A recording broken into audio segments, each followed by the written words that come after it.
Magkaharap na kumakain ng hapunan ang magkuya na sina Arnold at Raymond. Tahimik nilang ninanamnam ang lasa ng kamuting kahoy at bagoong na isda na binili ni Raymond sa talipapa kanina bilang pagkain nila ngayong gabi. Yun lang kasi ang nakayanan na bilhin ng perang kinita niya galing sa pamamasada ng tricycle na minamaneho na pagmamay-ari ng kanilang mapagmalasakit na kapitbahay na si Efren. Isang may edad na binata si Efren at hindi na rin nakapangasawa, kaya halos kapatid na rin ang trato nito sa kanila. Dahil nga hindi na nagagamit ni Efren ang tricycle at abala na rin sa bukid na kanyang sinasaka, ipinahiram na lamang niya ito kay Raymond upang pagkakitaan. Ni hindi na siya humihingi dito ng boundary o kahit maliit na parte ng kinikita, basta lang makatulong sa kabuhayan ng magkapatid ay ayos na para sa kanya. Nang mamatay ang ina nila Raymond ay sinimulan siyang turuan ni Efren na magmaneho ng tricycle. At dahil mabilis naman matuto si Raymond, natutunan niya ito sa mabilis na panahon at kalaunan ay naging hanap buhay niya na. Kasabay noon ay tila naging palaging tulala at malalim ang iniisip ng kanyang kuyang si Arnold at madalas na nais nitong palaging nag-iisa. Tila hindi naging mabuti ang dulot sa kanyang kuya ng pagiging ulila nila sa magulang. At dahil liblib at sulok ang lugar na kanilang tinitirhan, yun lamang ang tanging kabuhayan na maaari nilang pagkakitaan maliban sa pangingisda at pagsasaka, kung saan ay hindi naman nakasanayan ni Raymond. Ang bayan ng Dumaraw sa Capiz, bagamat hindi maituturing na baryo, ay napakalayo pa rin sa antas ng pagkasyudad.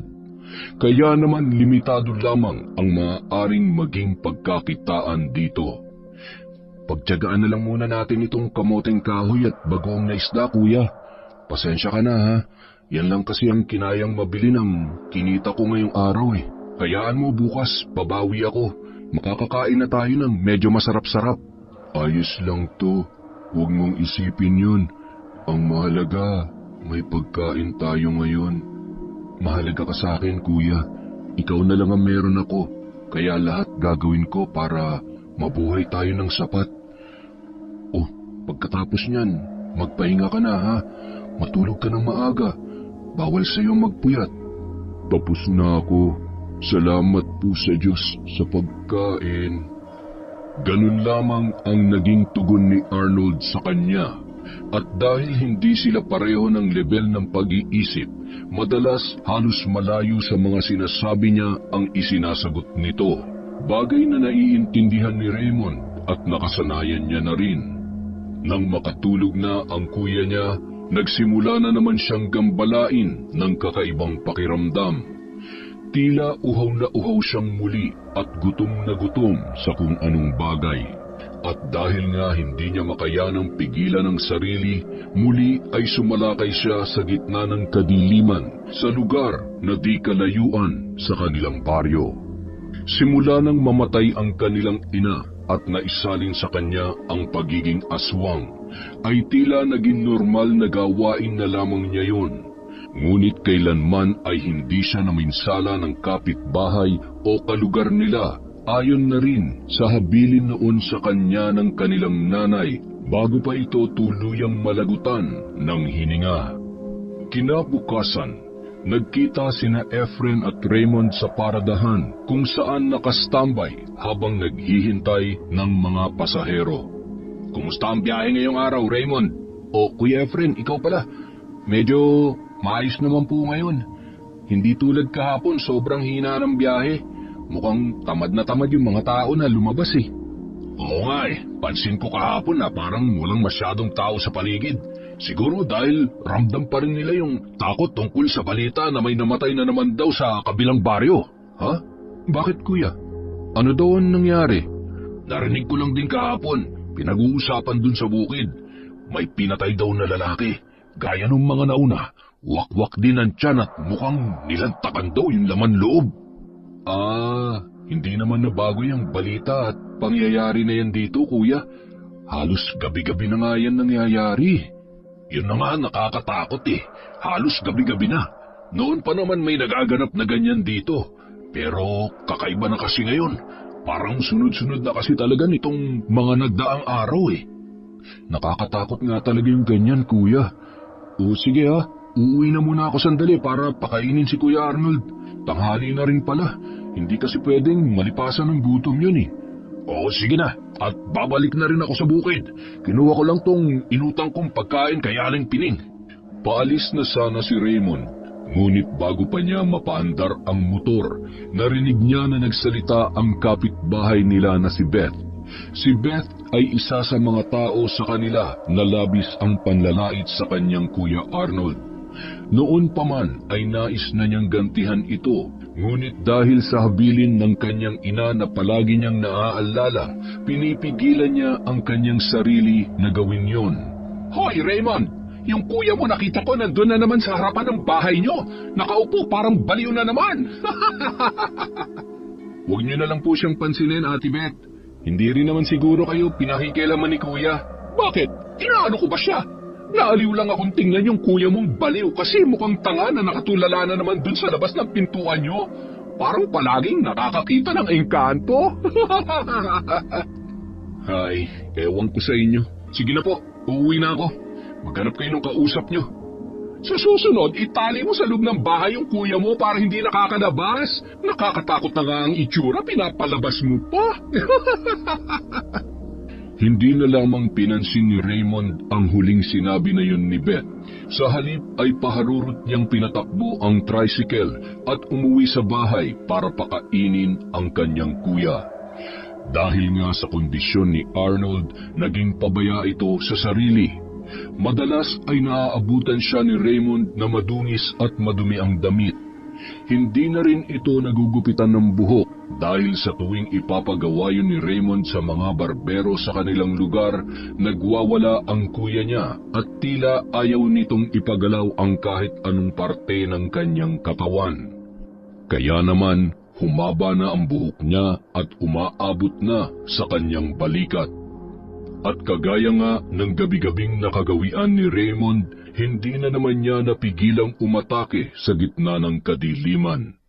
Ngunit ng gabing yun, tila hindi na niya napaglabanan ang tawag ng pagiging aswang dahil amoy na amoy niya ang halimuyak at kasariwaan ng sanggol na nasa sinapupunan ng kanilang kapitbahay.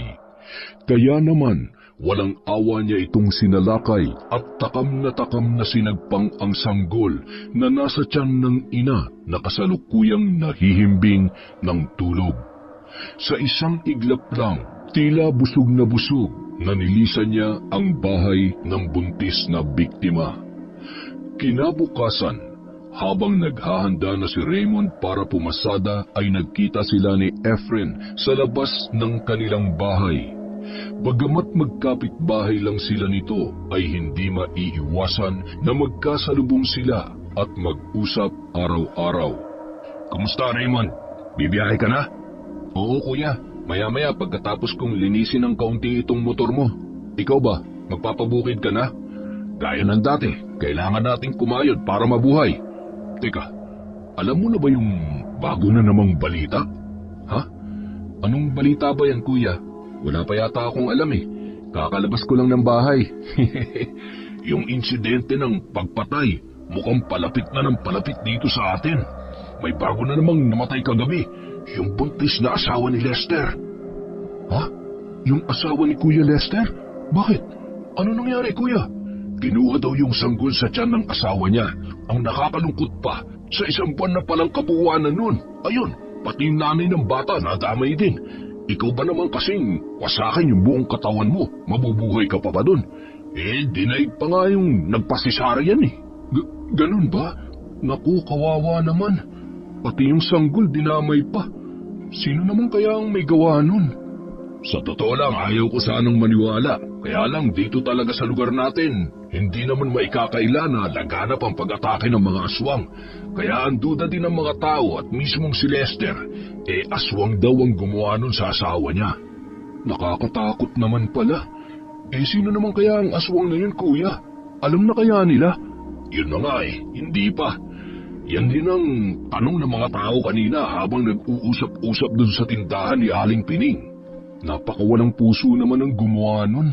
Kawawa naman yung mag-ina. Sinabi mo pa, kaya kayo, mag-iingat kayo ha? Isarado nyo mabuti ang mga bintana at pintuan nyo sa gabi. Tapos, wag mo nang palalabasin yan si Arnold kapag madilim na. Mahirap na, baka mamaya tayo mapagdiskitahan ng lintik na aswang na yan. Opo, Kuya Efren, maraming salamat po sa paalala. Kayo din, mag-iingat din po kayo dyan sa bahay ninyo. Mag-isa pa naman kayo dyan. Oo nga O paano, mauna na ako. Baka tanghaliin ako ng punta sa bukid. Mag-ingat ka sa biyahe ha. Habang nag-uusap silang dalawa ni Efren, halos hindi makatingin si Raymond sa lalaki. Batid niya sa sarili na siya ang tinutukoy na salarin sa ikinukwento nito tungkol sa namatay na buntis at inatake ng hinihinalang aswang.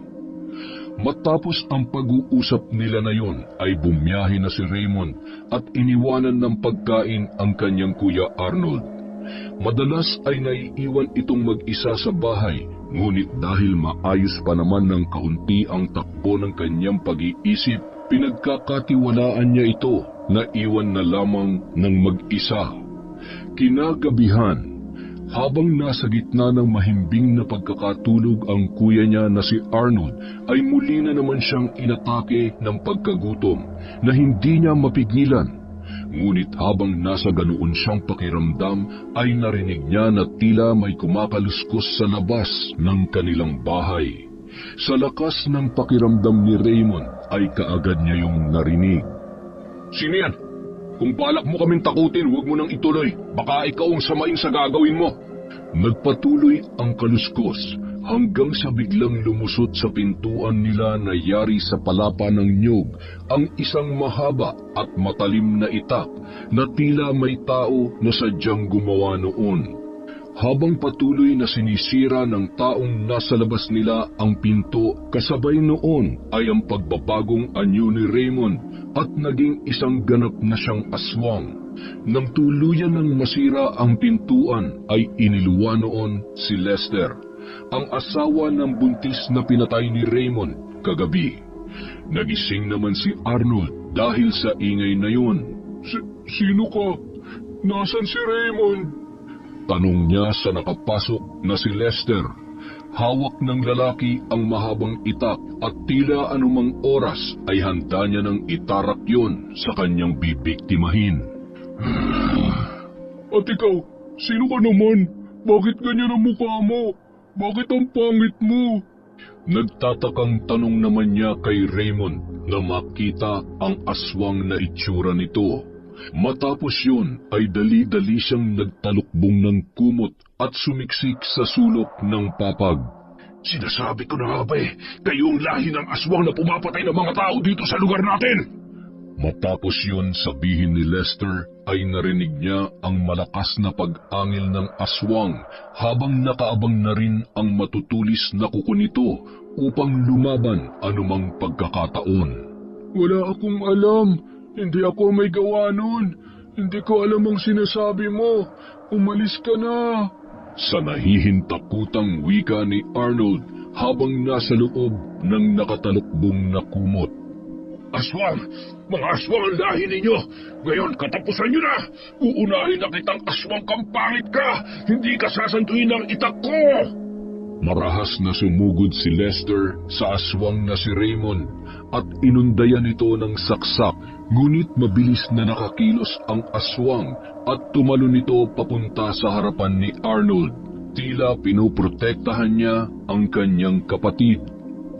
Sa palagay mo ba hindi ako papayag na hindi kita mapatay ngayon nakita ko na sa aktong pagiging aswang mo? Itong bagay sa'yo! Muling tumalo ng aswang upang ilagan ng pagwasiwas ng itak ni Lester, ngunit hindi pa rin niya iniwanan ang Kuya Arnold niya na noon ay hingal na sa takot at hindi rin masyadong makahinga dahil nasa loob ng kumot.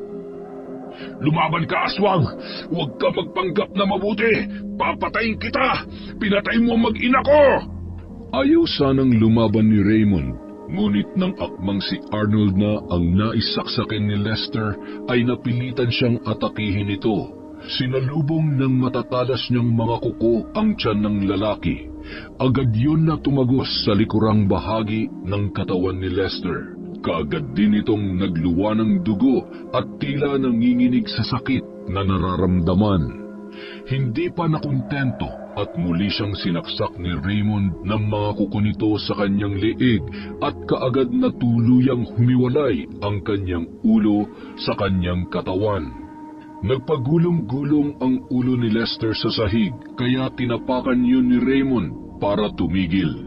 Matapos noon ay kinuha niya ang itak mula sa bumagsak na katawan ni Lester. Itinusok niya yun sa ulo na nasa sahig at kinuha sa pamamagitan ng kanyang kamay. Matapos ay walang kagatul-gatul na sinagpang niya yun at unti-unting kinain. Matapos niyang ubusin ay hinila naman niya ang katawan nito na walang ulo papunta sa kusina.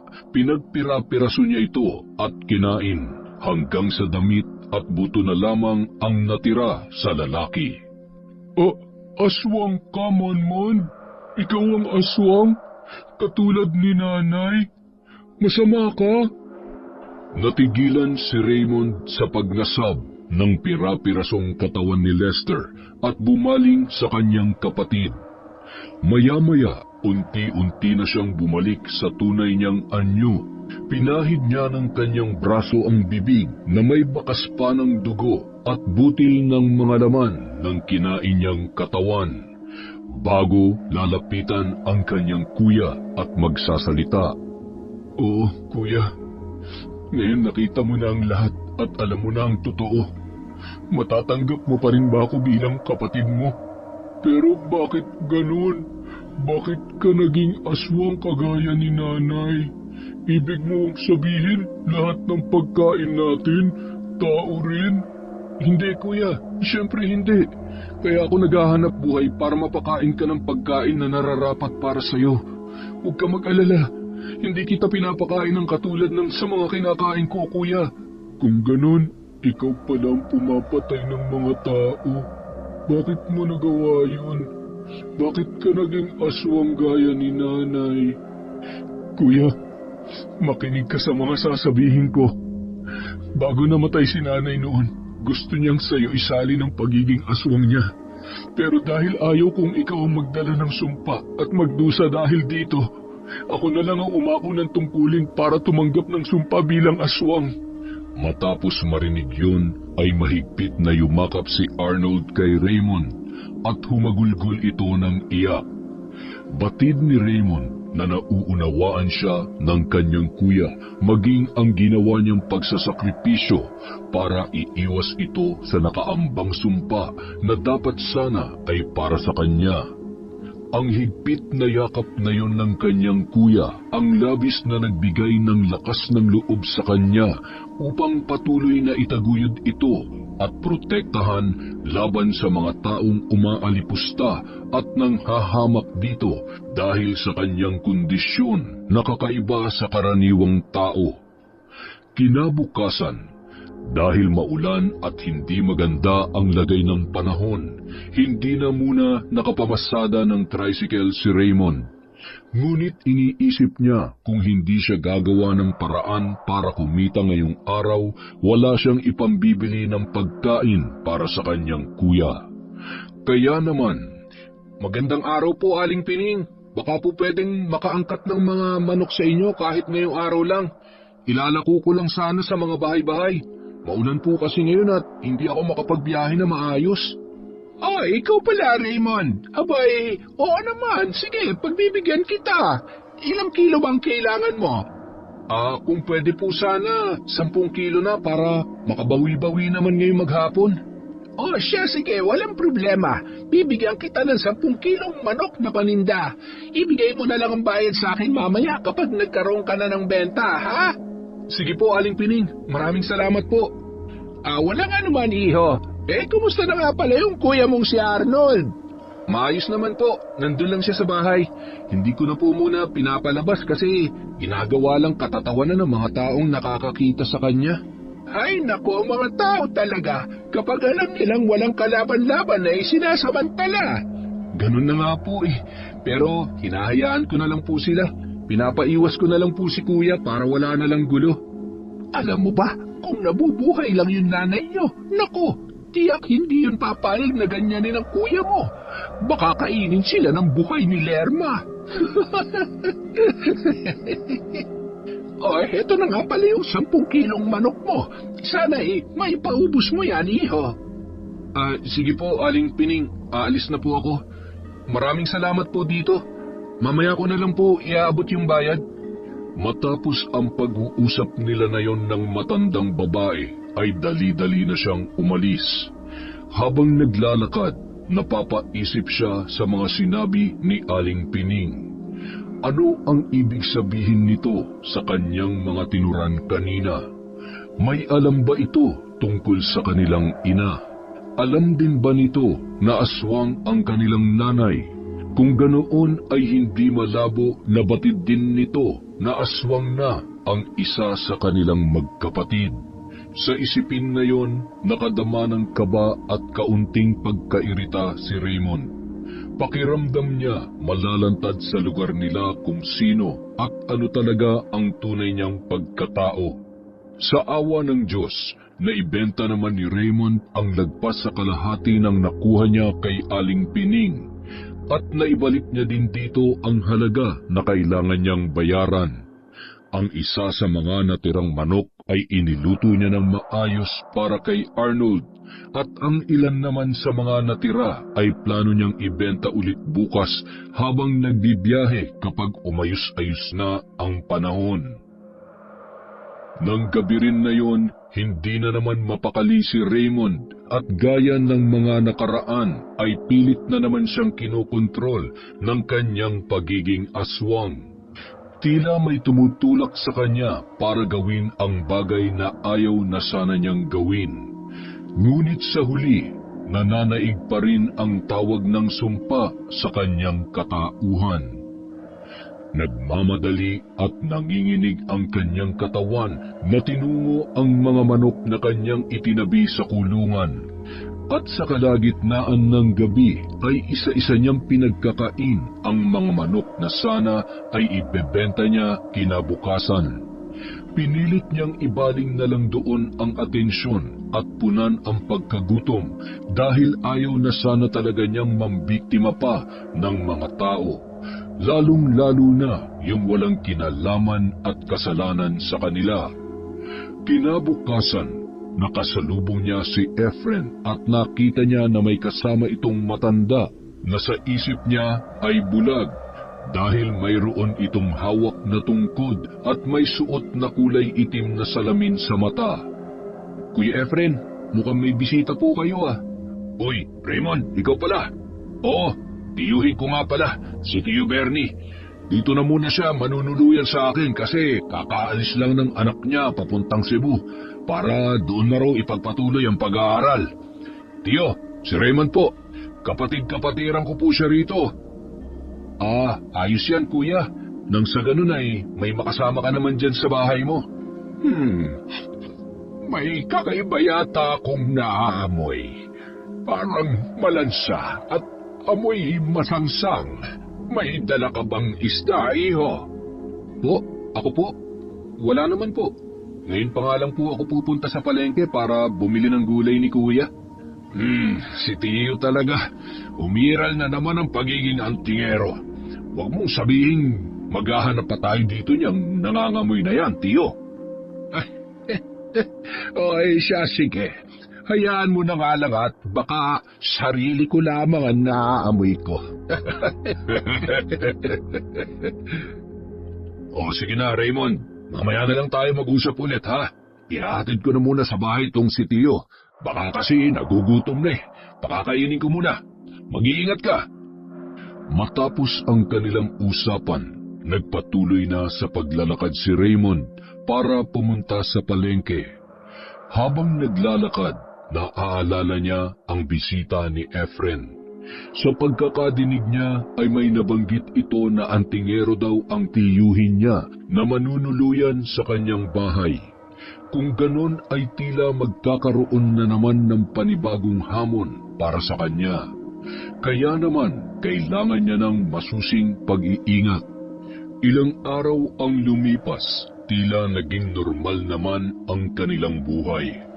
Nagpatuloy pa rin sa pamamasada si Raymond para may maipangtustos sa kuya niya, habang siya naman ay gabi-gabing pinipigilan ang tawag ng maitim na misyon para mambiktima ng mga tao. Ilang gabi na niyang napapagtagumpayan na hindi mangain ng tao, sa halip ay mga alagang hayop naman ng mga kapitbahay niya ang kanyang pinagdidiskitahan. Isang hapon, kakauwi lang niya mula sa pamamasada ay naabutan niya na umiiyak ang kanyang kuya at naroon sa labas ng bakuran nila si Beth na palaging nang aapi rito. Wala ka ng nanay at tatay kasi ayaw na nila sa'yo. Kaya iniwanan ka na nila dahil bukod sa pangit ka, mabaho ka pa. Sinungaling ka. Hindi totoo yung sinasabi mo. Mahal ako ni nanay at ni tatay. Ah, talaga? Eh kung ganon, nasa na sila ngayon? Hindi ba wala na? Ate Beth, anong ginagawa niyo? Bakit niyo pinag-iinitan yung kuya ko? Ano bang ginawa niyang kasalanan sa inyo, ha? Ay, dumating na yung superhero niyang isa ring tanga at walang alam sa buhay kundi ang magmaneho ng tricycle na hindi naman sa kanya. Kuya, pumasok ka na sa loob. Ako nang bahala dito. Sige na, pasok ko na dun. Pangit, Beth. Pangit mo. Baho ka pa. Kuya, sige na, pumasok ka na sa loob ng bahay. Ako nang bahala rito. At ako pang sinabihan niyang pangit at mabaho, ha? Palibhasa wala kasi kayong salamin sa bahay. Siguro kayo yung aswang dito sa lugar natin, ano? Pwede ba, Ate Beth, umalis ka na lang? Kung wala ka rin namang sasabihing maganda eh, lumayas ka na rito. Sus, kung makapagpalayas ka, akala mo naman ang ganda-ganda ng bakuran niyo? Eh, ang bantot-bantot naman at ang lansa-lansa pa. Makaalis na nga? Che! Umalis ka na at huwag na huwag ka nang babalik pa. Mas masahol ka pa sa baliw dahil sa ginagawa mo. Labis ang galit ni Raymond nang maabutan ang tagpong yun at maaktuhan niya kung paano pinaglalaruan at pinagtatawanan ni Beth ang kanyang kuya Arnold. Kulang na lang ay batuhin niya ito ng mga oras na yun para umalis sa harapan ng kanilang bahay. Natapos ang maghapon na yun nang hindi niya pinalabas si Arnold. Binilhan niya ito ng mga prutas at biskwit na makakain habang nasa loob lang ito ng bahay at hindi makaisip na lumabas. Huwag ka na lang munang lalabas ng bahay, kuya, at bukas kapag wala ako at bumiyahe, dito ka lang rin sa loob, ha? Bakit ba ganun sila? Porke ba nananahimik lang ako at hindi lumalaban sa kanila, ganun na lang kung maliitin nila ako? Kuya, may mga tao talagang ganun. Kapag nakikita ka nila na mahina ka, lalo kang pagsasamantalahan at aapihin. Buti na lang, nandyan ka. Hindi mo ako pinababayaan. Salamat, ha? Mahal na mahal ka ni Kuya. Ako din, Kuya. Mahal na mahal din kita. At hindi kita pababayaan. Matapos ang madamdaming usapan nila na yon, ay nagpasya na silang maghandang kumain ng hapunan. Ngunit tila walang ganang kumain si Raymond at parang iba ang hinahanap ng kanyang sikmura. Sinubukan niyang lumabas at magpahangin muna at nagsindi ng sigarilyo. Nang maramdaman ni Arnold na wala siya sa lamesa ay sinundan siya nito sa labas. Ikaw ba, hindi ka pa nagugutom? Kumain ka na, sabay na tayo. Huwag mo akong intindihin, kuya. Hindi pa ako nagugutom. Sige na, ituloy mo na yung pagkain mo dun sa loob. Sigurado ka, Sige, ikaw bahala. Titirhan na lang kita ng pagkain. Kuya, huwag ka na magtira. Kainin mo ng lahat yan kasi masisira lang yun kapag hindi ko nakain mamaya. Sige, kain na ako. Mamaya kain ka din. Ang katotohanan ay nagugutom na rin si Raymond. Hindi siya gutom sa kanin at hindi rin siya gutom sa ulam ng pangkaraniwang tao. At hindi rin siya nauuhaw sa tubig. Sa halip ay natatakam siya sa laman loob ng tao at uhaw na uhaw sa dugo ng sariwang sanggol. Pigilan mong sarili mo, Raymond. Nagawa mo nang hindi kumain ng tao sa loob ng ilang araw. Siguradong kaya mo pang pigilan ng sarili mo ngayon. Wika niya sa sarili habang nakaupo sa labas ng bahay nang malalim na ang gabi at kasalukuyan ng natutulog si Arnold. Maya-maya narinig niya ang mga matatapang na alulong ng mga aso.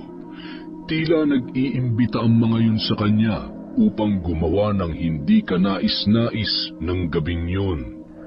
At dahil alipin na naman siya ng pagiging aswang, muli na namang nagbago ang kanyang anyo at tila gutom na nagpatalon-talon ng malakas hanggang sa makarating siya sa bakuran ng manukan ni Aling Pining. Doon ay lumapag siya sa kalagitnaan ng mga manok na buhay na may kanya-kanyang kulungan. Dito kasi inaalagaan ni Aling Pining ang kanyang mga manok bago yung dalhin sa katayan at ititinda sa palengke. Sakmal doon, kagat dito, patuloy ang pagsunggab niya sa bawat manok na maaabot ng kanyang matutulis na mga kuko. At walang pag-aalinlangan na kainin yon ng buo matapos hiklasin ang ulo. Ilang minuto pa ang lumipas matapos niyang magpakabusog sa mga manok ni Aling Pining nang may marinig siyang yabag ng mga paa na papalapit. Lintik! Yung mga manok mo, Aling Pining! Pinagkakakain yata ng aswang! Diyos ko! Ang mga alaga kong manok! Ang mga paninda kong manok! Sino may gawa nito? Sino ang aswang na gumawa nito? Kahit malayo na si Raymond ay dinig niya pa rin ang daing at mga pagputak ng ilang mga manok na nabulabog sa kani-kanilang mga kulungan. Kahit papaano ay nais niyang batiin ang sarili. Lumipas na naman ang isang nakakagutom na gabi na hindi niya nagawang kumain ng laman at dugo ng tao. Yun nga lang, malaking perwisyo naman ang dinulot noon sa ibang tao at sa negosyo ni Aling Pining. Gaya ng madalas na mangyari, muling nag-uusap sina Efren at Raymond sa labas ng bahay. Kasalukuyan nagkakape sina Efren at Lolo Bernie sa bakuran nila at dahil magkaharap lang ang kanilang bahay ay nagkakakitaan sila sa isa't isa. Magandang umaga, Raymond! Mukhang tinanghali ka ng gising ah. Tara, kape muna tayo. Salamat, Kuya Efren. Oo nga eh. Ewan ko ba, pakiramdam ko parang pagod na pagod ako. Magandang umaga po, Lolo Bernie. Magandang umaga naman sa iyo, iho. Nabanggit sa akin itong si Efren na namamasada ka daw ng tricycle. Wala ka bang biyahe ngayon? Ito nga po, Lolo. Inihanda ko na tong tricycle para makabiyahe na. Makakainin ko lang si Kuya Arnold at maya-maya ay sisimulan ko ng bumiyahe para makarami. Alam mo, Tio Bernie, napakasipag at napakabait na kapatid niyang si Raymond. Biruin mo, araw-araw siya namamasada para lang may pantustos sa kanilang magkapatid. Abay, masipag nga ano. Mabuti pa siguro magpaampun ako sa kanya. Ano sa palagay mo, Raymond? Mag-aampun ka ba ng bulag na kagaya ko? Opo ba? Hindi naman po yata kayo malakas kumain eh. Naku, kung alam mo lang, kulang ang isang buong lechon manok dito kay Tio. Kahit naman po siguro sa akin, kulang pa yung isang buong manok, lalo na kapag sariwa. Ha? Sariwa ba ka mo? Huwag mo sabihin, kumakain ka ng hilaw na manok. Hindi po. Ang ibig ko pong sabihin, sariwang manok bago lutuin. Akala ko naman kung ano na. Pero teka, Paalala ko nga pala, total na pag-uusapan na rin naman natin yan tungkol sa manok eh. Alam mo ba ang nangyari sa manukan ni Aling Pining? Po? Hindi pa po. Bakit po? Ano na naman po ba ang issue? Nako, kamuntik na raw maubos kagabi yung mga alaga niyang manok dun sa manukan niya. Mabuti na lang at nagising sila nung tagapagbantay niya. O tapos po, nakita ba nila kung sino ang gumawa? Hindi nga eh, pero malakas ang kutob nila na hindi lang yun gawa ng karaniwang hayop o tao. Kasi brutal ang pagkakapatay sa mga manok. Tanggal ang mga ulo at nagkalat sa lapag. Ganun po? Ang tindi pala ng ginawa, no?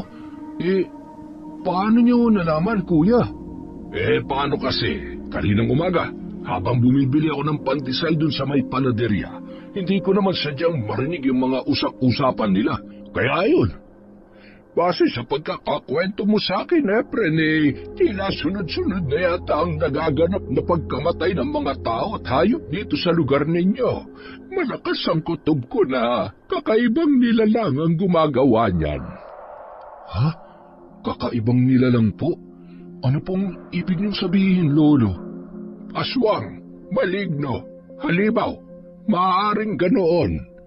Yun nga rin ang nasa isip at kutob ng mga taga dito sa baryo, Tiyo. Kaya lang, wala namang kasing ebidensya at walang makapagpatunay kung sino o ano. Kaya nananatiling hula-hula na lang ang lahat. Hayaan nyo at isa sa mga araw na ito ay matutukoy din natin kung sino ang gumagawa niyan dito. Sige po, Kuya Efren at Lolo Bernie. Papasok na po muna ako sa bahay at pakakainin ko po si Kuya para makabiyahe na rin ako. Salamat po sa oras ninyo. Salamat din sa iyo, Raymond, Mag-iingat ka. Huwag ka mag-alala at titingnan-tingnan namin yang si Arnold. Isang gabi, patulog na sana sila Raymond at Arnold nang binulabog sila ni Efren dahil sa ingay ng mga tao sa labas ng kanilang bahay. Isinisigaw ng mga yun ang pangalan ni Arnold at ipinipilit nila na palabasin ito ni Raymond na magitan naman si Ginoong Gimo na siyang kapitan ng kanilang barangay.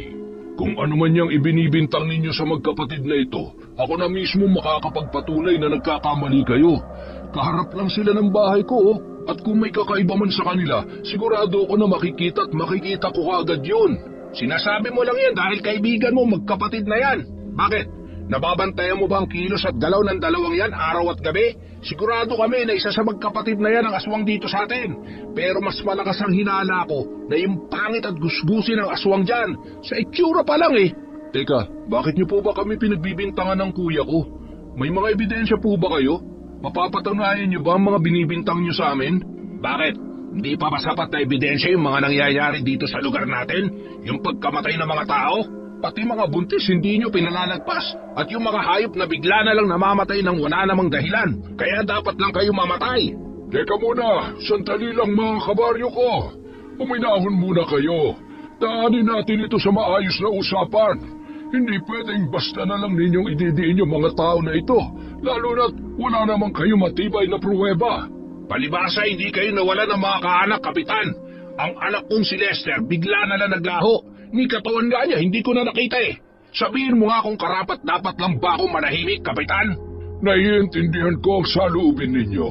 Pero kayo na rin ang nagsabi, hindi ba? Bigla na lang nawala ang katawan niya. Ibig sabihin, wala naman talaga nakakita kung sino ang gumawa noon. Huwag kayong mag-alala at inaaksyonan na ng aming lupo ng usapin tungkol dito. Sige, ipapawaya muna namin sa iyong aksyon sa ngayon, Kapitan. Pero kapag wala pa rin nangyari sa loob ng ilang araw, kami na mismong susugod at papatay sa magkapatid na yan. Halina kayo, mga kasama. Monmon, ano nangyayari? Bakit maraming tao sa labas? Tsaka bakit parang galit sila sa atin? Dito ka lang, kuya. Huwag kang lalabas. Huwag kang magpapakita sa kanila. Aalis na ba tayo dito sa bahay? Pinapaalis na ba nila tayo? Bakit? Hindi, kuya. Huwag kang mag-isip ng kung ano-ano. Wala lang yun. May mga tinatanong lang sila sa mga tao. Sige na, humiga ka na ulit doon at matulog. Matapos yung sabihin ni Raymond ay dahan-dahan nang bumalik sa papag si Arnold at muli nang nahiga. Habang tinitingnan niya ang kuya ay awang-awa siya dito. Oo nga, at iniligtas niya ito sa tiyak na sumpa na nakaabang dito, ngunit ngayon mukhang mas lalo pa yatang nalalagay sa alanganin ang kanyang kapatid.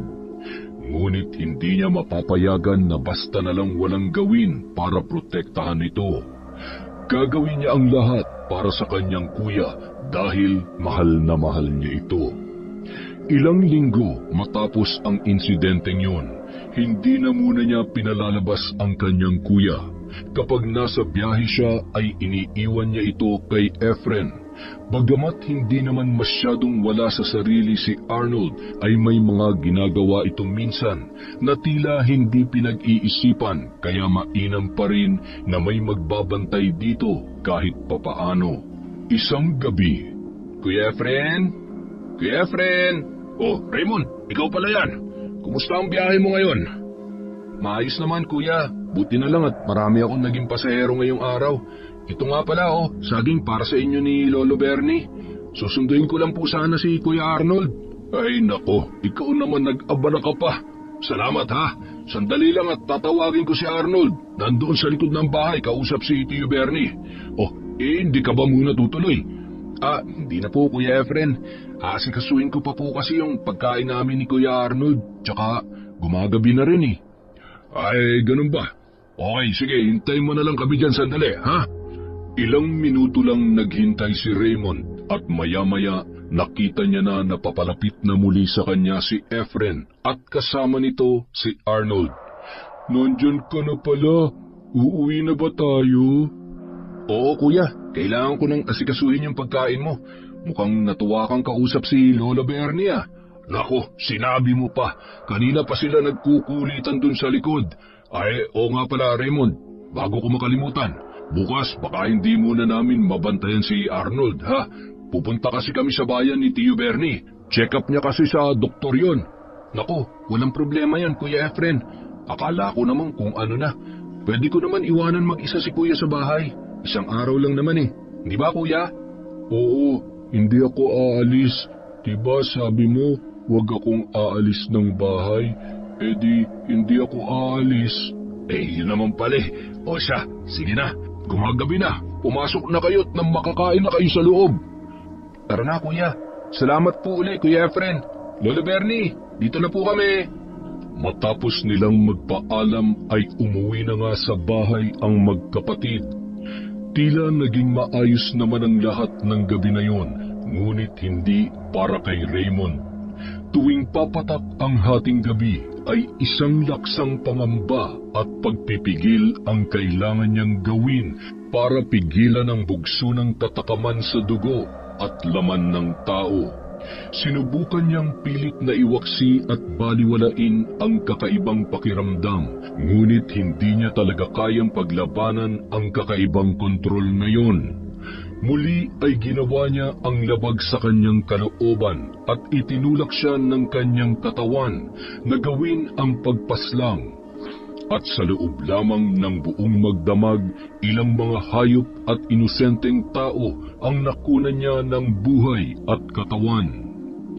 Kinabukasan, muli siyang bumiyahe at iniwan niya si Arnold na mag-isa sa bahay. Plano niya itong balikan ng pananghalian para sabay na silang kumain. Ngunit habang pauwi na siya, ay may nadaanan siyang tumpok ng mga kabataan na tila nagtatawanan at may pinagkakatuwaan. Nang malapit na siya sa umpukan ng mga nakatayong kabataan, nakita niya ang kanyang Kuya Arnold na nakaupo sa gitna ng mga yon. Umiiyak ito at ang mas lalo pang nakapagpagalit sa kanya nang makita niya na may sugat ang noo ng kanyang kuya. Nagdurugo yun na tila binato o pinukol ng kung anong matigas na bagay. Mabilis na napababa ng tricycle si Raymond at hinawi ang mga kabataan. Nakita niya na si Beth ang nagpasimuno ng kalokohan na yun. Hoy! Mga siraulo kayo ah! Anong ginagawa niyo sa kuya ko? Magsialis nga kayo! Ay naku, nasira na naman yung laro natin. May bigla kasing sumali. Alam mo ikaw, istorbo ka sa laro namin. Pwede ba Ate Beth, hindi laruan ng Kuya Arnold ko? Nakita niyo yung ginawa niyo sa kanya? Hindi niyo lang siya pinaglaruan, sinaktan niyo pa siya. Mga wala kayong kwentang tao. Lalo ka na, Ate Beth. Ang tanda-tanda mo na, isip bata ka pa rin. Talaga? Sino kaya mas isip bata sa amin yung baliw mong kuya? Binato nila ako sa noo, tapos tinulak nila ako hanggang sa mapaupo ako sa lupa. Halika na, kuya. Umuwi na tayo. Tandaan mo tong ginawa mo, Ate Beth. Tandaan yung lahat. Hindi ako makakapayag sa ganito na lang magtatapos to. Halika na, kuya. Akala mo ba natatakot ako sa'yo? Magsama kayo magkuyang baliw. Dahil sa galit na nabuhay sa dibdib ni Raymond, isang plano ang nabuo sa kanyang isipan. Isang maitim at mapaghiganting plano ang napagdesisyonan niyang gawin at mamayang gabi isa sa katuparan niya na ang bagay na yun. Matulog ka na, kuya. Alalahanin mo, bawal sa iyong magpuyat. Ikaw, hindi ka pa matutulog? Mamaya na ako, kuya. Hihintayin ko lang 6 na oras at papalitan ko ng pantapal yung sugat mo sa noo. Pwede ko namang gawin yon kahit habang natutulog ka. Salamat to. Salamat kasi hindi mo iniiwan ang kuya kahit matigas ang ulo. Huwag mo nang isipin masyado yan, kuya. Basta sa susunod, ha? Kapag sinabi ko na huwag kang lalabas, huwag kang lalabas. Huwag kang sasama kahit kanino, lalo na dyan sa bet na halimaw na yan. Sorry ha, sumama lang naman ako sa kanya kasi sabi niya pupuntahan ka daw namin, hindi naman pala. Hayop talagang ugali at pagkatao ng bet na yan. Humanda talaga siya sa akin. Hindi na ako makapaghintay na gutay-gutayin ang katawan niya. Huwag mo siyang saktan, kuya, ha? Baka hindi niya lang alam ginagawa niya. Okay naman ako eh. Gagaling din tong sugat ko sa noo. Hindi, kuya. Hindi ko matatanggap yung ginawa nila sa'yo. Akala siguro nila mananahimik na lang ako ng basta-basta. Matapos sabihin yon, hindi na lamang kumibo si Arnold at sa halip ay unti-unti na nitong ipinikit ang mga mata hanggang sa siya ay makatulog. Sa kabila ng pagpipigil ni Raymond na gawin ang ayaw na sana niyang gawin, ay mas lalo siyang nagkaroon ng dahilan para yakapin ang tawag ng sumpa sa gitna ng kadiliman ng gabi. At nakita na lamang niya ang sarili sa gitna ng madilim at masukal na damuhan habang unti-unting nagpapalit anyo hanggang sa maging isang ganap na aswang. Mabilis, maliksi, galit na galit at nanlilisik ang mga mata habang tumutulo ang laway.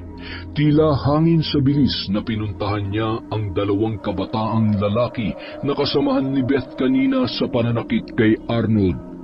Naabutan niya ang mga ito sa isang maliit na kubo at nagiinuman kasama si Beth. Galit na lumapag siya sa gitna ng mga yun. Sino ka? Anong gagawin mo sa amin? Sagad sa hilakbot na tanong ni Beth. Habang ang 2 niyang kasama ay tila napagkit sa lupa ang mga paa at hindi na nakakilos. Lumayas ka sa harapan namin, aswang! Isang iglap lamang, mabilis na pinagkakalmot ng aswang ang 3 aso sa harapan niya at kaagad na kumalat ang dugo ng mga ito sa paligid. Tila sabik na dinilaan ng aswang ang kanyang kamay na nabahiran ng dugo ng kanyang mga biktima. Tulong! Tulungan niyo kami! Ngunit hindi pa man natatapos ni Beth ang kasunod na pagsigaw, tumarak na sa kanyang leeg. Mula sa kanyang likuran ang matutulis na kuko ng aswang at kaagad na humiwalay ang ulo sa kanyang katawan. Inihagis ng aswang sa kung saan ang ulo ni Beth. Samantala, habang nanghihina ay pagapang na nagpipilit tumakas ang 2 lalaki, ngunit sabay na hinila ng aswang ang kanilang mga paa at pinilipit yon na parang malambot na tela hanggang sa nagkalasog-lasog ang bawat kalamnan. Matapos gawin yon ay itinaas ng aswang ang mga kamay habang hawak-hawak ang ilang parte ng paa na naiwan doon. Itong nababagay sa inyo, wala kayong kwentang tao! Matapos niyang isigaw ang mga katagang yon, kasabay ng pag-alulong ng mga aso sa paligid at ang bigla niyang pagngasab sa mga laman na hawak niya. Tila gutom na kinain niya yun habang nagtatalsikan ang dugo sa kanyang muka. At nang hindi pa nakontento ay dinampot niya ang mga katawan ng tatlo at ginutay-gutay na parang karne. Saka tinapos niyang kainin sa gitna ng talahiban sa madilim na gabi. Pinipilit kong maging mabuti at iwasan na makagawa ng masama. Ngunit ang mga tao na mismo nagtutulak sa akin para gawin ang bagay na noon pa'y nais ko ng kalimutan. Simula sa mga araw na ito, hindi ko napipigilan pa ang aking sarili. Lahat ng umaapi at nang hahamak sa amin, hindi ko palalampasin. Yun ang galit na nabigkas ni Raymond habang nasa anyong aswang sa gitna ng madilim at kakilakilabot na gabi. Matapos ang ilang araw na sunod-sunod na insidenteng yon sa kanilang baryo, napilitan ng magpatawag ng pangkalahatang pagtitipon si Kapitan Gimo. Ipinatawag niya ang karamihan sa baryo kabilang sina Arnold, Raymond at Efren. Ang paksa ng kanilang usapan ay ang pagpaplano kung paano malalaman at kung paano matutukoy kung sino ang tunay na aswang sa kanilang lugar. Siguro naman ay alam na ninyo kung para saan ang pagtitipon na ito. Bilang kinatawan at kapitan ng barangay natin, nais kong kayo ang maging katuwang ko para sa pagtugis sa aswang na hindi na mapigilan ang pagsalakay dito sa lugar natin. Bakit ba kasi pinahihirapan pa natin ang mga sarili natin, Kapitan? Hindi ba nga, noon ko pa sinabi sa inyo kung sino ang mga aswang dito? Mando, kawalan ng respeto sa mga kabaryo mo kung patuloy kang mambibintang at magdidiin ng mga tao, lalo na't kung ang pinanggagalingan mo lamang ay puro pagdududa at paghihinala. Kailan pa kayo maniniwala, Kapitan? Kapag naubos na mga tao dito sa baryo? Kapag nadamay na pati ang pamilya mo? Ilang tao na ba ang namatay dito dahil lang sa pagpatay ng mga aswang na yan? Ang masama pa niyan, hindi lang mga taong pinipinsala, pati mga hayop. Nadadamay patuloy ang kabuhayan ng ibang tao. May laman naman ang iyong katwiran, Mando. Pero mawawala ng saysay ang mga salita mo na yan kung patuloy mong paiirali ng maling pambibintang sa tao na wala namang kinalaman. Mawalang galang na po, Kapitan. May gusto po yatang tukuyin si Mando sa sinasabi niya tungkol sa mga aswang. Sige nga, Mando, sabihin mo ulit kung sino ang pilit mong pinagdududahan na aswang. Bakit uulitin ko pa? Hindi ba't sinabi ko na sa inyo noon pa? Sige, uulitin ko na nga lang. Ang aswang dito sa baryo natin ay walang iba kundi ang isa sa magkapatid na yan. O malay natin, baka nga silang dalawa pa ang aswang. Hindi ba, Raymond? Arnold? Teka, magdahan-dahan ka po sa pagsasalita mo, Kuya Mando. Paulit-ulit mo na lang na sinasabi yan pero wala ka namang mailabas na katunayan. Mando, mahirap na umasa at dumepende lang tayo sa mga espekulasyon mo. Paano naman kung hindi sila ang aswang? Tapos nagawa natin silang saktan at gawa ng hindi maganda. Sa palagay mo ba, kakayanin yun ang konsensya mo? Baka naman ikaw ang tunay na aswang, Mando. Natatakot ka lang na mabisto kaya ibinibintang mo sa ibang tao. Anong sinabi mo? Gusto mong tarakan kita nitong pana na dala ko? Huwag mong sabihin yan, Mando. Gawin mo. Nang makita mo kung sinong tunay na dapat mawala dito sa mundo. Magsitigil nga kayo. Huminahon kayo. Kailangan natin ng mapang-unawang pag-iisip at puso sa usapin na ito. Seryosong paksa ang nakapaloob dito at hindi kailangan pairali ng init ng ulo. Kuya Efren, pabayaan nyo na lang po yan. Alam naman po natin kung anong totoo, kaya wag na lang po tayong makipagtalo. Ang yabang-yabang eh. Kala mo naman may ibubuga siya sa akin. Kapag nahawakan ko yan, mata lang niya ng walang lata eh. Oh, Kuya Efren, galit ka sa akin? Siyempre hindi. Hindi ako sa'yo nagagalit.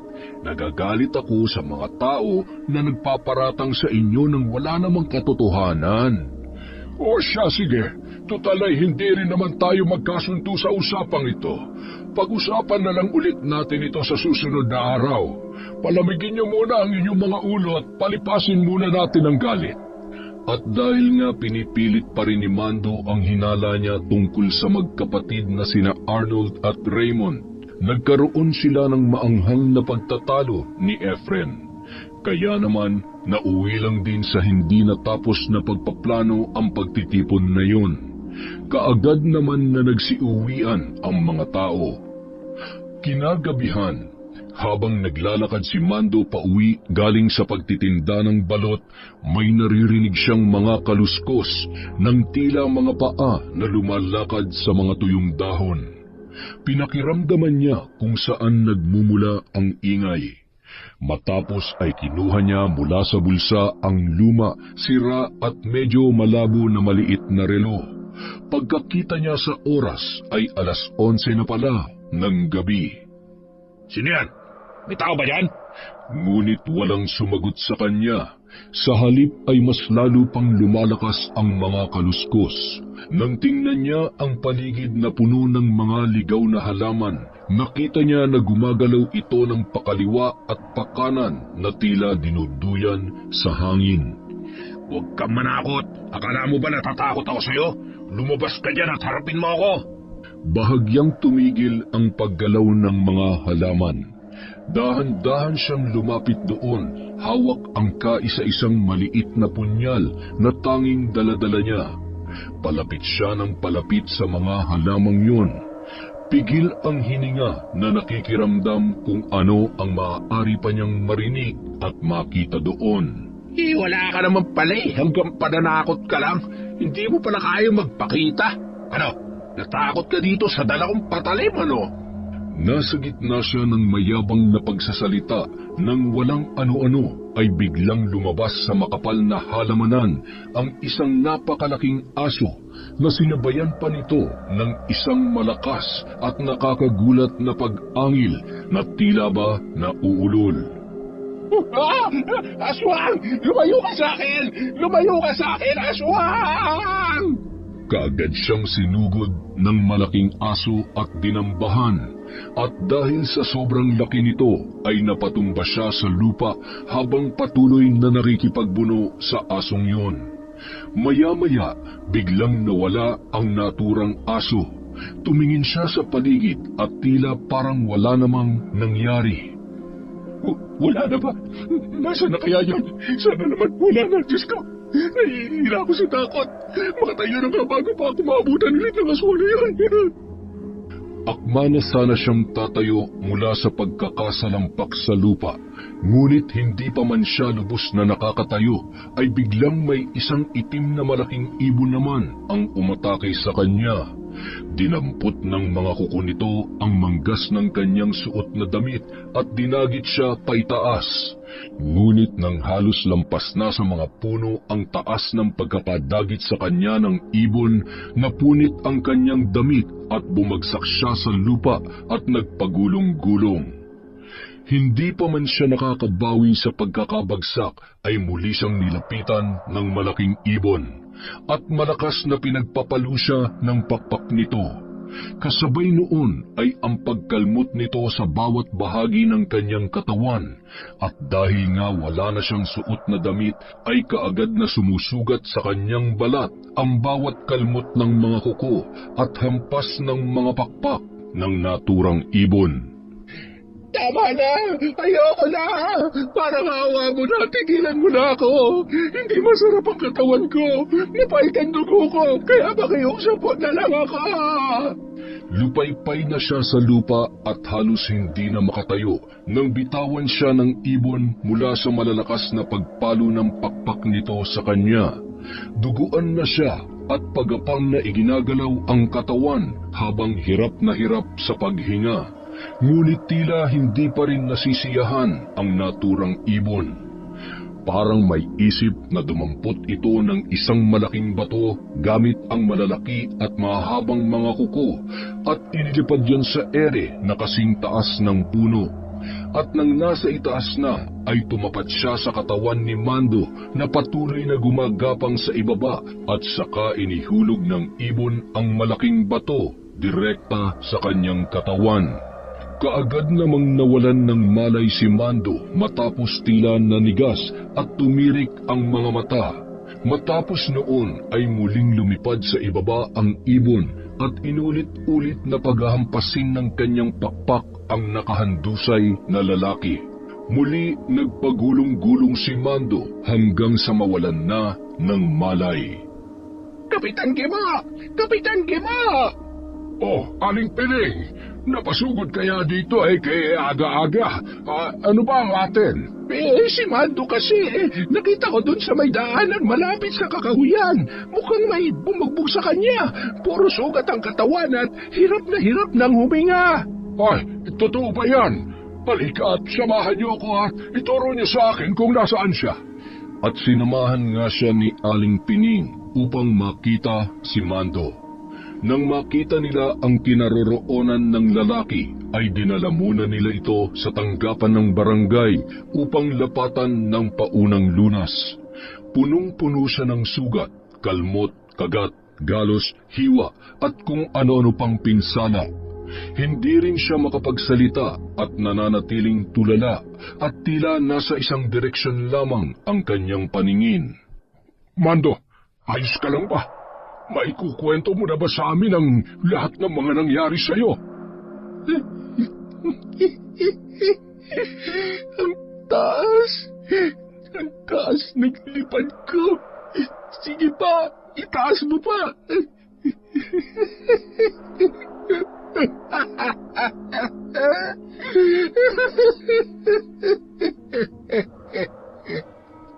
Ay, Diyos ko! Ano na bang nangyayari dito kay Mando? Parang nababaliw na yata. Sige, ganito na lang. Pababayaan muna kita magpahinga, ha? Tapos, babalik ka na lang kita mamaya. Sa ngayon, kainin mo muna yung pagkain na nakahain sa'yo.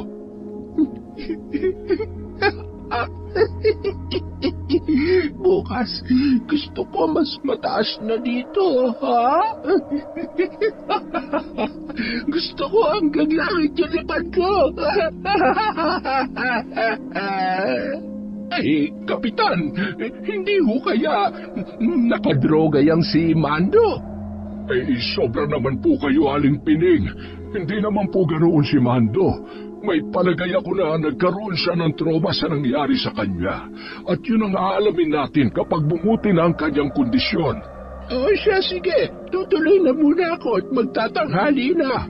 Baka masaraduhan pa ako ng talipapa. Sige po, Aling Pining. Maraming salamat po sa pagtulong sa akin na makita itong si Mando. Sige ha. Tutuloy na ako. Balitaan nyo na lang kami tungkol dyan kay Mando. Labis na nagdulot ng pinsala ang nangyaring yun kay Mando. At syempre, walang ibang salarin kundi ang naghihiganting si Raymond. Palihim siyang tuwang-tuwa sa kanilang bahay habang tahimik na nababalitaan niya ang sinapit ni Mando. Tuluyan na itong nawala sa katinuan at palaging sinasaktan ang kanyang sarili. Kaya naman, napilitan sila kapitan at ang pamilya nito na itali na lang at ilagay sa nakabukod na silid. Hindi pa ako tapos. Hindi pa ako masaya sa mga nagawa ko. Lahat na nang aalipusta sa akin at sa kapatid ko. Pagbabayarin ko kayong lahat. Ang buong akala ni Raymond, hawak niya na ang tagumpay. Dahil maalwan niyang nagagawa ang lahat ng kanyang plano. Ngunit isang pagsubok ang hahamon sa kanya na magpapasagad sa kanyang kakayanan bilang aswang. Raymond! Raymond! Nariyan ka ba? Kuya Efren, kayo po pala. Hali po kayo, pumasok po kayo. Ay, hindi na. Saglit lang ako at ipinabibigay ni Tio Bernie itong ulam na niluto niya. Wow, talaga po? Nakakapagluto pa si Lolo Bernie kahit bulag siya? Ang astig ah. Oo naman. Bulag lang naman yung tao pero hindi naman siya inutil. Tsaka hindi naman putol yung mga kamay niya. Sa totoo nga niyan, nakakapagsibak pa ng kahoy yun eh. Aba, ayos ah. Ang galing naman pala talaga ni Lolo Bernie. Anong ulam ba yan, Kuya Efren? Yan ang pinakapaboritong lutuin ni Tio Bernie. Kahit nung mga bata pa kami. Diwal ang tawag dyan. Ang diwal ay isang uri ng shellfish na kilala rin bilang angel wings clam. Mahaba at manipis ang mga shell nito. May maputing kulay at medyo matulis sa magkabilang dulo. Ang laman nito ay nasa loob ng dalawang makinis na shell at ang karne ay malambot at malinamnam kainin. Bagamat niluto ito na may halong bawang at ilang sangkap na matapang ay tila hindi ito nagustuhan ni Raymond. Nang buksan niya ang lagayan noon para tingnan ay kaagad niyang inilayo ang sarili at nagtatakbo sa banyo para ilabas ang mga kinain. Halos walang tigil ang kanyang pagsusuka matapos maamoy ang laman ng lalagyan. Takang-taka naman si Efren na umalis na lamang at iniwan sa upuan ang dala niyang ulam. Naikwento ni Efren sa kanyang tiyuhin ang naging reaksyon ni Raymond matapos niyang ibigay ang ulam dito. Tila hindi makapaniwala ang matanda sa kanyang natuklasan. Sa pagkakaalam niya kasi, ang hindi lamang makakagusto sa diwal ay yung mga tao na hindi lumaki at ipinanganak sa kapis. At syempre, ang mga aswang na ayaw ang sangkap noon na maraming bawang. Sa pagkakakwentong yun ni Efren ay nabuhay ang pagdududa sa isip ni Lolo Bernie. Efren, total naman ay linggo ngayon, hindi ba? Ang mabuti pa hiyayain natin sina Arnold at Raymond na sumama magsimba para naman makalabas-labas ang dalawang yan. Ano sa palagay mo? Alam niyo, Tiyo, noon ko pa naisip yan Kaya lang sa tagal na naming magkakilala at sa dalas na pag-aaya ko dyan kay Raymond, ni minsan ay hindi naman yan sumama sa akin magsimba. Ang sabi niya kasi, iba daw ang relihiyon nila. Ay, sus, hindi ako naniniwala sa relihiyon na yan. Iisa lang din naman ang Diyos kahit 100 relihiyon pa yan. Ganito na lang, sabihin mo na lang, mamamasyal tayo at kakain sa labas para sumama si Arnold. Pero Tiyo, matanong ko lang, bakit ba bigla niyong naisipan na yayain silang magsimba? Noon naman, hindi mo naiisip yan, hindi ba? Gusto mong malaman ang totoo? Huwag lang sanang sasama ang loob mo sa akin at sana'y handa kang matuklasan kung ano ang katotohanan. Bakit naman po sasama ang loob ko sa inyo? Mas maganda nga na malaman ko yung sinasabi niyo habang maaga pa. Efren, tatapatin na kita. Ang duda ko ay aswang yung kaibigan mong si Raymond. Bakit niyo naman po nasabi yan, Tiyo? Pati ba naman po kayo naniniwala sa mga sinabi ng baliw na mando na yon? Kunin mo yung maliit na bagkong kulay itim sa loob ng maleta. Bilisan mo. May ipapakita ko sa'yo. Nagtataka man, agad na ring sumunod si Efren sa iniutos sa kanya ng tiyuhin. Nang bumalik, dala niya na ang bag na ipinakuha nito sa kanya. Binuksan yun ni Lolo Bernie at saglit na nangapa ng gamit na nakalagay doon. Kinuha nito ang isang maliit na bote na may laman na langis at ipinakita yon kay Efren. Nakikita mo ito? Ito ang langis na lana. Naramdaman ko na uminit ito sa bulsa ng aking salawal noong gabi na nagpunta dito si Raymond para sunduin ang kuya niyang si Arnold. Ano naman pong ibig sabihin kung uminit yan langis na yan, Tiyo? Ang langis na ito ay nagbibigay babala kapag may aswang sa paligid o kaya naman ay sa malapit. Kumukulo ito at umiinit.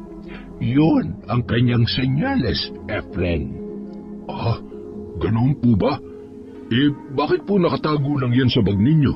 Sapagkat hindi ito dapat nakikita ng kahit na sino nang wala akong pahintulot dahil unti-unti itong mawawalan ng bisa. Napansin mo ba nung subukan mo siyang papasukin noon? Hindi ba tumanggi siyang pumasok at nagtiyaga na lamang siyang maghintay dito sa labas? Dahil naramdaman niya na may mga pangontra tayo sa loob ng bahay. Totoo po ba yun? Pero, oo nga no? Napapaisip na rin tuloy ako, Tiyo. Pero ang galing niyo naman po para malaman ng mga yan. Nakalimutan mo na yata na isa ko sa mga antingerong manunugis ng aswang sa lugar namin sa Siquijor. Ay, oo nga pala. Nakalimutan ko na po, Lolo. Ang tagal na kasi nun eh. Siguro mga 6 na taon pa lamang ako nun. Kaya pagtiwala ka sa kakayahan ko, hindi ko ito gagawin para magpasakit at gumawa ng pangalan. Gagawin ko ito para sa kaligtasan mo at ng mga tao dito sa baryo ninyo. Ang tanging kailangan ko lang ay ang pakikipag-ugnayan mo sa akin. Si Raymond? Aswang? Teka lang hindi lang talaga ako makapaniwala, Tiyo eh. Alam kong hindi magiging madali sa iyo ang maniwala, lalo pat malapit ang loob mo sa magkapatid na yan. Pero Efren, mas mapapahamak ka kapag hindi mo siya pinigilan at kapag pinabayaan mo lang siya na ipagpatuloy ang pagiging aswang niya. Sige po, Tiyo. Kung yan lang ang tanging paraan para magwakas na rin ang kababalaghan dito sa baryo, papayag na akong sumunod sa anumang plano mo laban sa kanya. Ang iniisip ko lang ay si Arnold. Kawawa naman siya, Tiyo. Madali na lang niyang mauunawaan ang lahat kapag nalantad na sa kanya ang kasamaan ng kanyang kapatid. May palagay ako na may alam na rin siya, ngunit hindi pa ganong kalalim ang nalalaman niya tungkol sa pagiging aswang ng kapatid niya. Sige po, kailan niyo po ba gustong simulan ang plano? Dahil nararamdaman ko na masyado na siyang maraming nabiktima, nais kong simulan na kaagad ang pagpuksa sa kanyang kasamaan. Mamayang gabi, babantayan natin siya sa labas ng bahay. Alam ko kung anong oras sila madalas nagpapalit ng anyo bilang aswang. Ibig niyo po bang sabihin, susugod tayo sa kanya na wala tayong armas, Tiyo? Kung totoong aswang siya, tiyak malakas siya at kakailanganin natin ng mga armas para pampatay sa kanya. Eto, isuot mo ang mutya ng kaliskis ng sawa. Puno yan ng orasyon at bendita. Huwag mo nga alisin yan sa katawan mo. Ako lang po may ganito, Tiyo. Paano po kayo? Anong gagamitin yung pangontra? Huwag mo akong alalahanin. Siyempre, hindi ako mawawalan yan. Mamaya ay malalaman mo kung ano ang aking mga gagamitin laban sa kanya. Nang unang marinig yun ni Efren ay tila ayaw pa niyang maniwala. Hindi dahil ayaw niya talaga, kundi dahil hirap siyang tanggapin bilang kaibigan na aswang pala ang matagal na niyang kakilala at itinuturing na halos kapatid na rin. Kinagabihan, nakahanda na ang magtiyuhin. Tahimik na nakaupo at nag-aabang lang si Lolo Bernie sa sulok sa hindi kalayuan, habang si Efren naman nasa kabilang panig ng labas ng bahay nila Raymond. Lagpas na ng hating gabi nang maramdaman nila na may kumakaluskos sa bahay ng magkapatid. Kanya-kanya silang tago sa bawat sulok ng labas ng bahay. Maya-maya, nakita nila si Raymond na tila hirap na hirap sa paglalakad hanggang sa makalabas na ito ng kanilang tahanan. Paglabas pa lang niya ay tila may kakaibang lakas siyang ipinamalas sa dalawa. Kasabay ng kanyang mababangis na pag-angil at pag-ungol ay unti-unti niyang pagpapalit ng anyo. Mula sa katawan niyang si Raymond hanggang sa itsura niya bilang isang aswang. Dahan-dahan na lumakad si Efren papalapit kay Lolo Bernie. Ngunit tila naramdaman yon ni Raymond na nung mga oras na yon ay ganap ng aswang. Napalingon ito sa direksyon nila, ngunit hindi sila nakita. Maya-maya, biglang nawala ang aswang sa kinaroroonan nito kanina. Tiyo, bakit nawala siya? Saan nagpunta yun? Huwag kang maingay. May palagay ako na naririnig niya tayo at maaari siyang sumulpot kahit saan, anumang sandali. Paano kapag sumulpot siya dito sa harapan natin bigla? Halos hindi pa tapos sa pagsasalita si Efren nang biglang lumitaw nga sa harapan nila ang aswang at mabilis na hinila nito ang kanyang braso. Akma na itong kakagatin, ngunit kaagad na nasuntok siya ng lalaki. Hindi man natuloy ang pagkagat niya dito ay tila wala namang talab dito ang ginawa niyang pagsuntok. Sa halip ay binuhat siya nito at ibinato sa isang sulok. Tiyo, umatake na siya! Iligtas mo ang sarili mo! Tumakbo ka na, Tiyo!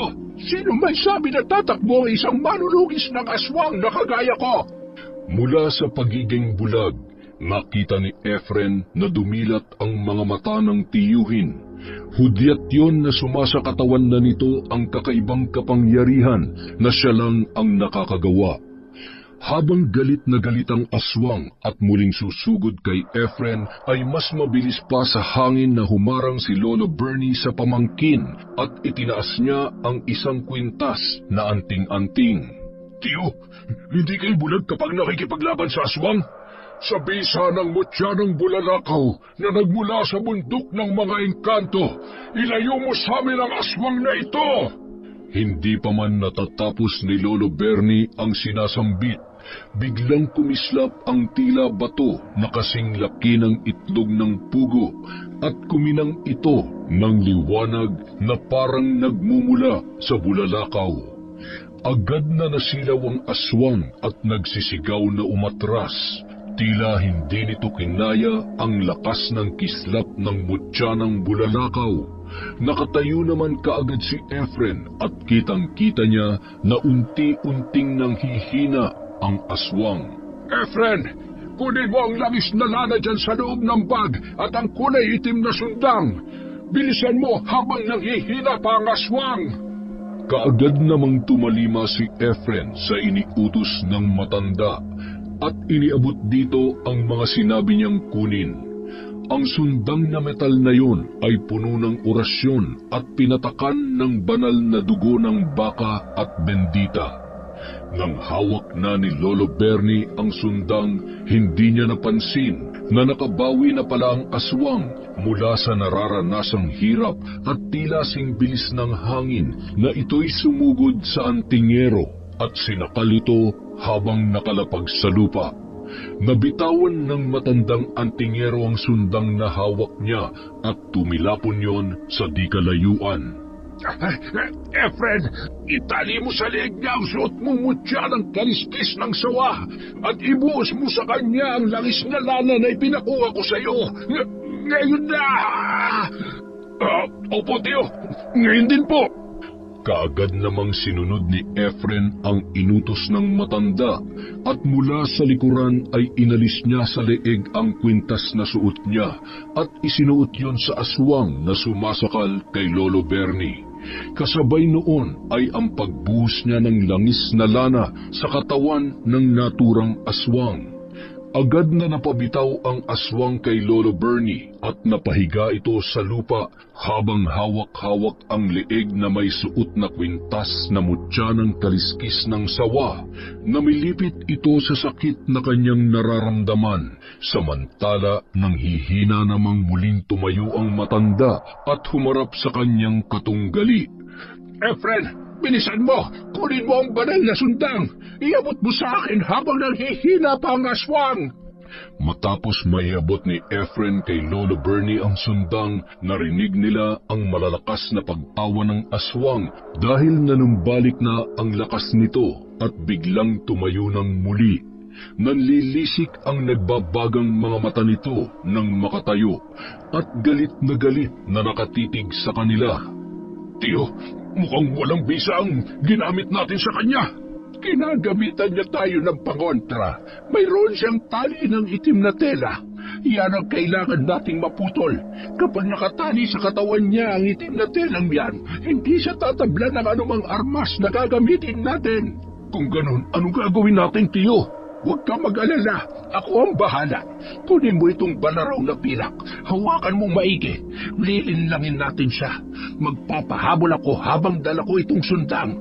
Kapag naabutan niya ako at bumagsak kami sa lupa, putulin mo ang kulay na itim na tali na makikita mo sa katawan niya. Tiyo, wala naman ako nakikitang kahit na anong tali sa katawan niya.